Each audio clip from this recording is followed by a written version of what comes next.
আচ্ছা, আমরা তো কথা বলতে পারি, তাহলে আমরা ছবি আঁকি কেন? আজকে সেই প্রশ্নেরই উত্তর দেব আমি। নমস্কার, আমি সর্বজিৎ দে এবং আমি ছবি আঁকতে ভালোবাসি। ছবি আঁকা শুরু কবে থেকে সেটা বলতে গেলে আমাকে চার্লস ডারউইনের থিওরিতে আসতে হবে। যখন মানব বিবর্তন ঘটা শুরু হয়, তখন মানব আস্তে আস্তে দু পায়ে হাঁটা শুরু করে।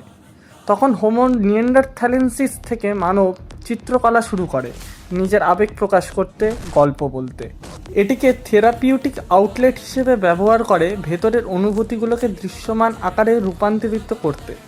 কারণ লিখিত ভাষার অস্তিত্বের আগে প্রাথমিকভাবে যোগাযোগ, আধ্যাত্মিক প্রকাশ এবং তাদের পরিবেশ রেকর্ড করার মাধ্যম হিসেবে চিত্রকলা তৈরি করেছিল মানুষ।